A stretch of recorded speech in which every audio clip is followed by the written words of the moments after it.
Olá pessoal! Hoje trago para vocês mais uma história de terror. Coloquem o fone. Apaguem as luzes e ouçam se tiverem coragem. E se vocês gostam de histórias do gênero terror e suspense, se inscreva no canal e não esqueça de deixar seu like. O ataque do lobisomem. Meu nome é Arthur, moro em Osasco, SP, e estou enviando este relato, pois li outro dia no site um outro chamado A Hora do Lobisomem, e achei interessante também enviar o que eu presenciei a respeito. O fato que vou relatar a seguir eu presenciei. Fantástico ou não, eu vi as provas.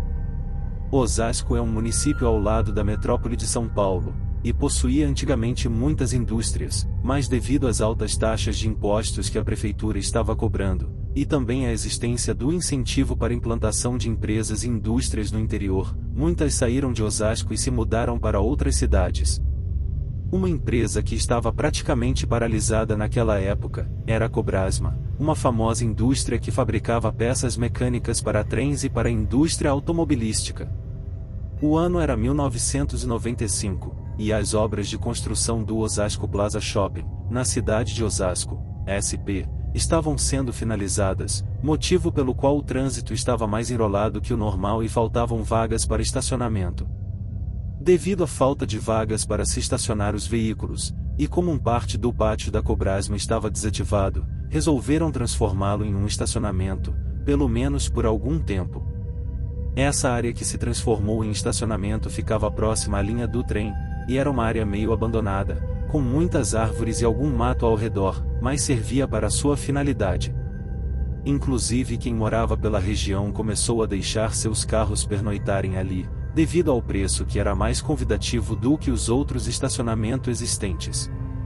Certo dia, em um sábado, me desloquei até o centro de Osasco para ir fazer compras em algumas lojas, e como havia o problema para estacionar, deixei meu carro no estacionamento citado, que ficava no pátio da Cobrasma. Fui às lojas e após algum tempo voltei para buscar meu carro. Quando cheguei no estacionamento, vi um certo tumulto entre algumas pessoas, sendo uma delas a que tomava conta do estacionamento. Eu vi um rapaz com algumas fotos conversando com o segurança do estacionamento, dizendo mais ou menos isso. E agora, como isso será resolvido? Não tem problema, o carro já foi levado, mas tem as fotos. Mas será que vão pagar? Acho que sim, pois tem provas. E ficaram ali conversando, sendo que eu não pude evitar de ouvir.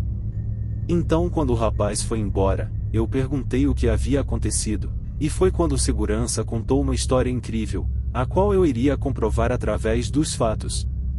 Ele disse que alguns carros passavam a noite no estacionamento, sendo que na manhã desse dia, sábado, quando ele chegou até o estacionamento, um homem o procurou dizendo que o seu carro estava com a frente toda destruída, e estava assustado. Então ele contou o seguinte. Disse que ele foi ver o carro, que era um Vectra, e quando ele chegou até o local onde ele estava estacionado ele não acreditou quando viu o veículo. Que o carro estava com rasgos no capô, como se tivessem sido feitos por mordidas, e que o para-choque estava todo destroçado, com pedaços arrancados, sendo que os pedaços estavam no chão, ao lado. Era como se alguma coisa houvesse atacado o carro com unhas e dentes, e houvesse mastigado o capô e comido partes do para-choque. Que haviam pedaços da frente do carro espalhados todos ao redor do veículo. Também comentou que o mais incrível é que ao lado do carro, cujo chão era de terra, haviam marcas de pegadas de algum animal, e pelo jeito era bem grande e pesado, pois as pegadas eram grandes e profundas. Eu fiquei pasmo com a história, e então ele me disse, quer ver? E eu disse, o que? Então ele me mostrou as fotos. As fotos mostravam nitidamente o carro com o capô todo rasgado e o para-choque destruído. As fotos seriam usadas como provas. Depois ele me chamou para ir até o local onde o Vectra estava estacionado, que era no fundo do estacionamento perto de várias árvores.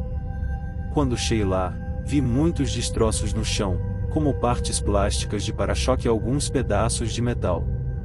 E a parte mais incrível, eu vi as pegadas da coisa que provavelmente fez aquilo. Eram como pegadas de cachorro, bem grandes e fundas na terra. Eram do diâmetro de um pé humano, mas com vários dedos em volta, e afundados na terra, como se tivesse muito peso. Perguntei ao segurança se à noite não ficava ninguém ali, e ele disse que não, que só viram pela manhã. E também perguntei o que poderia ter feito aquilo, e ele me disse meio assustado: "Você acredita em lobisomem?"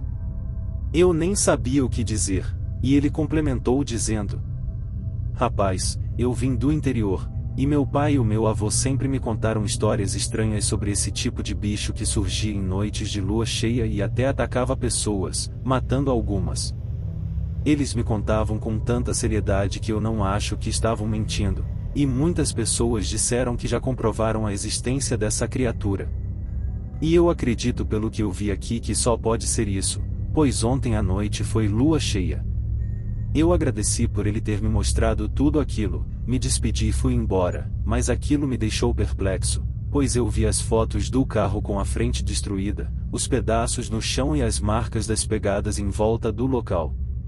Eu não posso dizer que foi um lobisomem, mas após tantos relatos de pessoas que já contaram fatos sobre essa criatura, e com base no que vi, eu posso dizer que pode ter sido, mas que eu não gostaria de ter estado lá no momento do ataque para ter descoberto. Muitas pessoas comentam esse caso como o lobisomem de Osasco. E se vocês gostam de histórias do gênero terror e suspense, se inscreva no canal e não esqueça de deixar seu like.